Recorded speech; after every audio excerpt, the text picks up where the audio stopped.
Yung una, ganito rin. Parehas rin siya ng traditional. Kakabit si bed pad. Okay? Kakabit si bed pad. Tapos si feeder. Okay? Si feeder. After nyan, may tatlo tayong pwedeng gawin. Una, hindi mo mabalik rin si, ang tawag dito? Okay? Cover. Okay? Hindi mo na siya babalik rin. Kung single bed lang na ganito, okay? At sa tingin niyo kaya niyong gawin, hawakan yung dulo. Diba? Ipapasok niyo siya. Okay? Pero, hindi siya advisable kapag queen size, king size na malalaking bed. Okay? Hindi ka. Gagawin ka na. Okay? So, hindi. Okay? May technique para mas madali siya may pasok. At mga boys. Balik na rin, sir, di ba? Babalik na rin po. Tapos hawa ka sa dalawang dulo. Yes. Pasok na yan. Tapos pasok.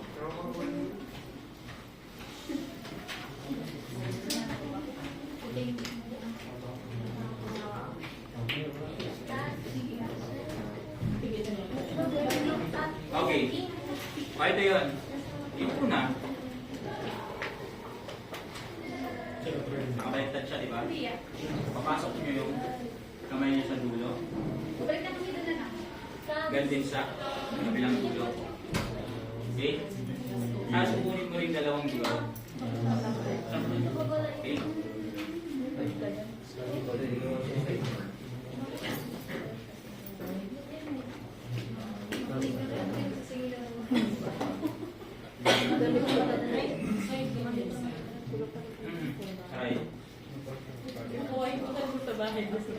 Anyway, naka-ano naman niya sa cover, hindi siya makikita. Ayan siya. Ang iwasan niya lang dito yung zipper. Yung zipper ay nandito sa baba. Kasi may zipper siya yun. Ang ganito yun. Okay? Tapos, nakuha niya yung dulo-dulo. Saka niya siya. Ganun. Magpagin. Sa baba. Ganun. Okay? Okay, pasok na siya. Paano mo na magpasok? Yes po. Yes. Yung isa, kapag malalaking bed na, babalik ka rin ulit to. Galit yung guest sir. Nagalit yung guest. Sabi mo, Hindi siya natulog. Hindi nakatulog sir. Puro ka. okay. Saan dyan ko?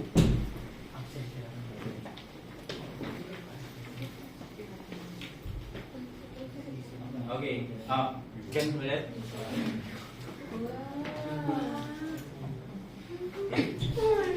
Kapag nailapas nyo na to, okay? Ipapatong na natin. Okay? Hirap kasi ito. Ipapatong na natin si blanket. Okay?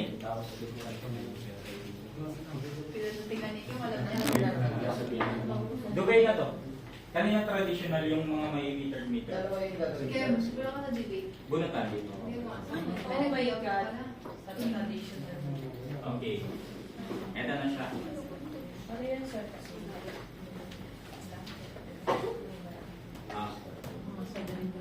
Kaya nyo ba? Marunong na ba magpatong? Yes. Yes. Okay. Pag nakapatong na,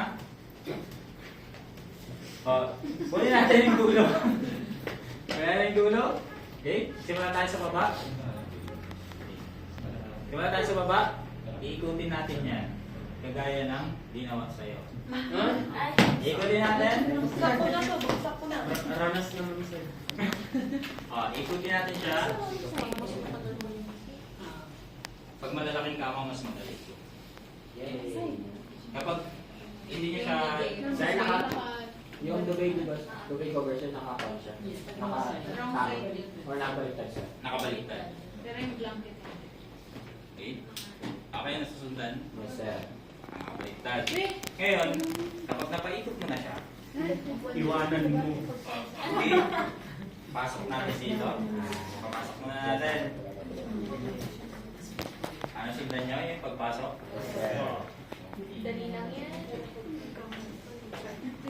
Ilan?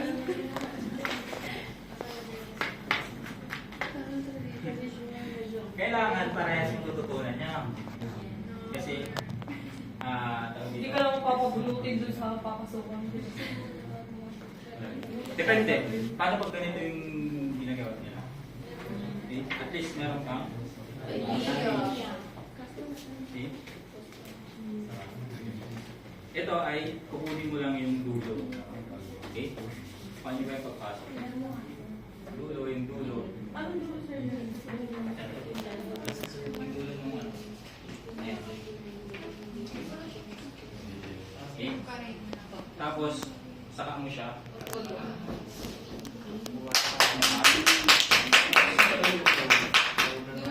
Hindi na siya nagpay sa puso.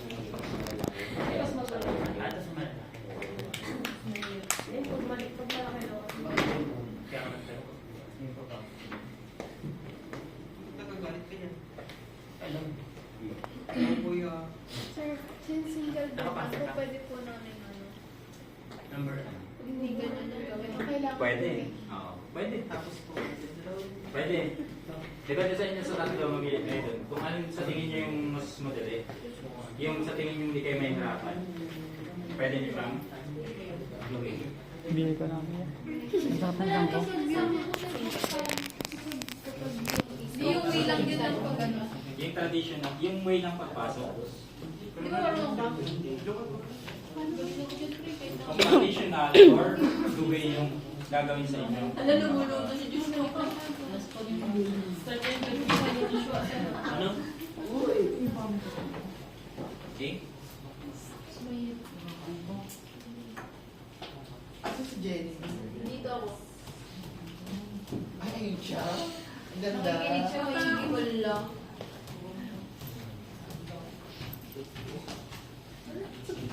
Anong isa? Paano papasok? Okay. Sir, paano pag may nalukot yung blanket sa loob? Okay? Hanapin nyo lang yung dulo. Okay? Tapos, iinalan nyo lang siyang ganyan. Okay? Hindi sir, hindi pwedeng gamutin. Dulo sa side. Ipasok mo yung ano sa... Pwede sir. Pag halimbawa, hindi mo pa naayos sa pamamagitan ng pag-ayos. Hindi ka, hindi mo sa loob. Hindi ka ganun mo na.